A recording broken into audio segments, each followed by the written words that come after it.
If you remember back during the McLaren F1 GTR build, I had bought this detail up kit thinking it would work for it. So to put it to use, I went and tracked down the McLaren F1 road car kit. Now being that I have already built one of these in the past and lost it during the move, this is going to be one of my legacy build kits. Exactly when I'll get to build it, who knows. It seems I'm turning into a collector more than a builder. And I say that because I have more kits than I have time to build them.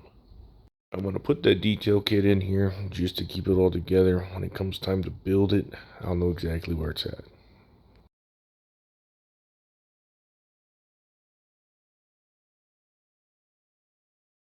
This kit actually came from my wife. She does all these estate sales and auctions and picks up all kinds of stuff for next to nothing. She knows I like models and that I'm a huge Mopar fan, so model with the Dodge logo on it, she thought it'd be right up my alley. I will be the first to admit that I am not at all a fan of NASCAR, but anything with an engine, take that back, anything with an internal combustion engine, well, I'm into it. This chassis right here, oddly enough, it is the exact same wheelbase as that extra Dodge Ram body I got. The current idea right now is to kit bash the hell out of this thing and turn that other Dodge Ram body into a race truck.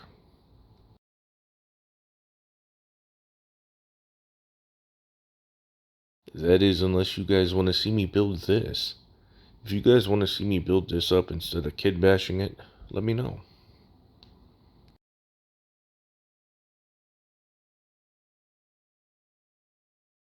In the kit stash update that included the Zonda C12S, I had mentioned the way that they had molded this body, it would be super easy for them to do different Zonda variants on down the road.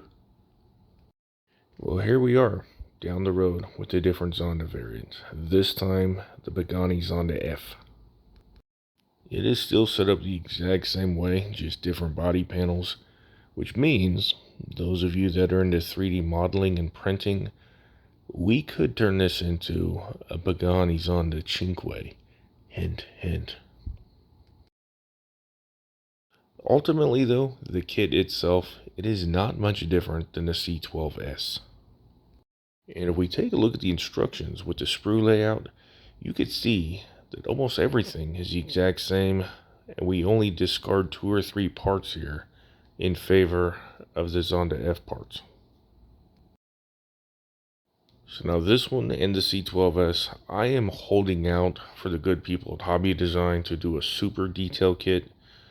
So yeah, I'm going to be sitting on this one for a while because I've been talking to them dudes on Instagram. They don't have any quote-unquote immediate plans. So, well, I guess we'll see.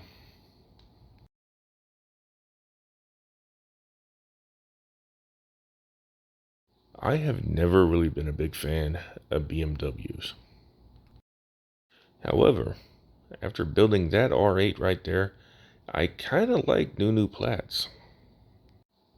Now, I've really only built just one of their kits, but I would put it in the same category as Tamiya. Now, my only complaint is that it is a curbside kit. Now, even though I display all my builds closed, I still kind of feel like I'm not getting my money's worth if I don't have an engine to build.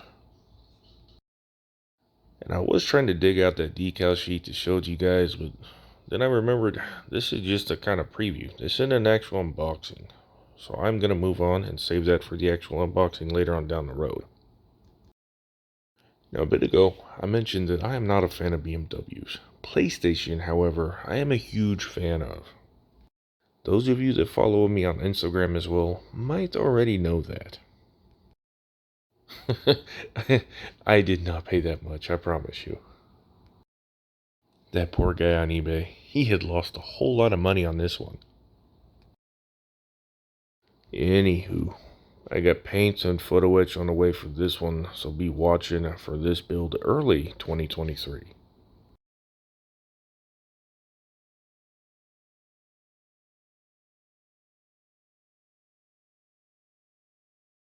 This may look familiar to some of you because, yes, I do have two of these. The biggest difference is that this one is the DX kit, which includes Fujimi's super detailed photo etch kit. Now this little packet right here all by itself, when it pops up on eBay, it's 60, 100 bucks. I've even seen it higher. So when I saw both this one and the McLaren F1 in stock at my local hobby store for less than what just that photo etch kit is selling for on eBay, well, I had to snag them. Now since I do already have this kit with plans to build, I do have some aftermarket goodies. I got wheels there and then a lowering kit right there as well.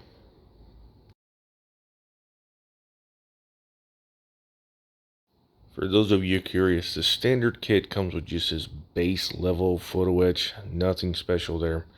So I went out and I bought the hobby design kit. It's still not up to par as the original Fujimi super detail photo etch.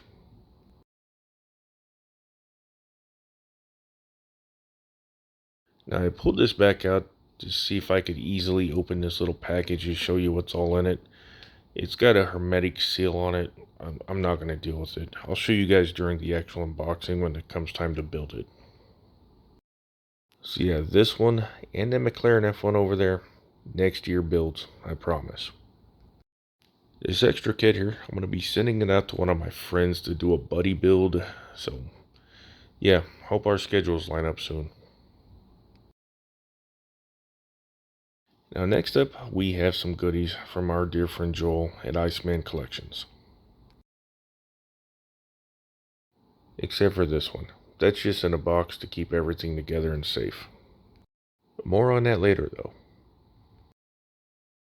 Those of you that do know me in person, you'll know that several back surgeries ago that I was a diesel tech. So when I saw that he was doing a compound turbo Cummins, well, I knew I had to get it. Now this one has all the aftermarket go fast goodies. This dual horn intake, I got the exact same one on my common rail truck.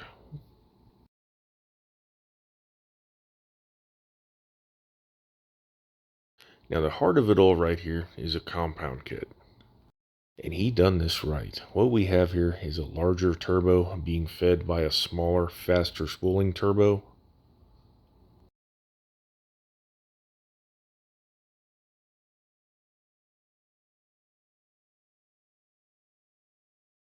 The only thing I don't like about this is that this is set up for a hood stack. And, well, hood stacks are stupid.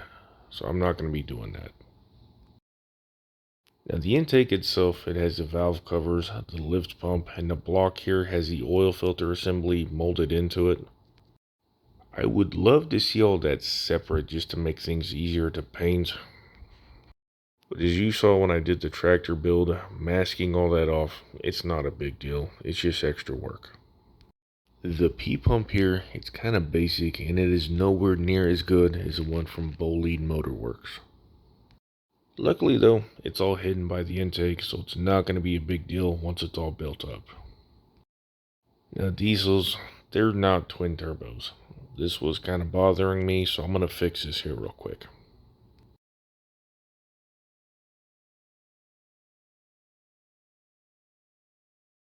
There we go. We got our Cummins with compound turbos. So I'm going to bag all this back up here real quick. I'm going to show you the contents of that other baggie that was also in this box.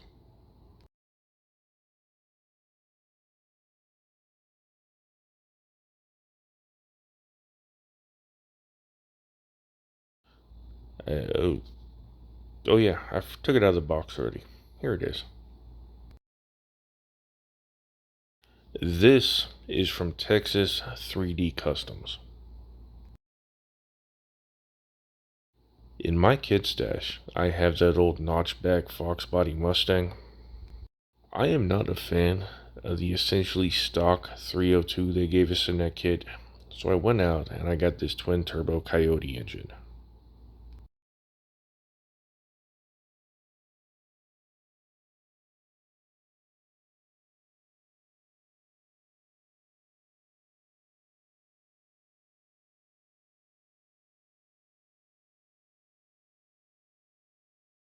And I do apologize for dragging this out.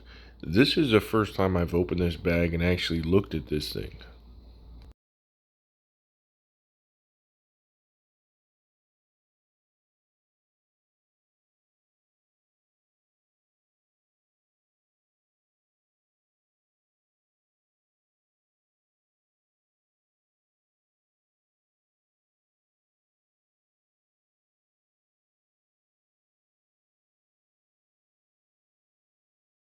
I could already tell from my quick little mock-up here that I'm going to have to kind of cut this up and reclock those turbos a little bit so that I can run an intercooler.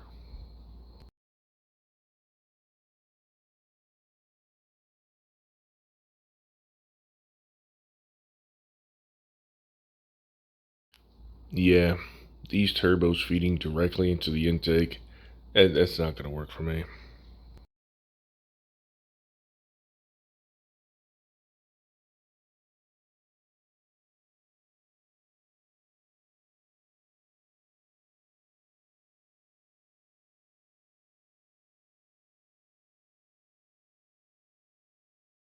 No, I will give him props. He has already done the Tremec conversion to get rid of that terrible Getrag MT82.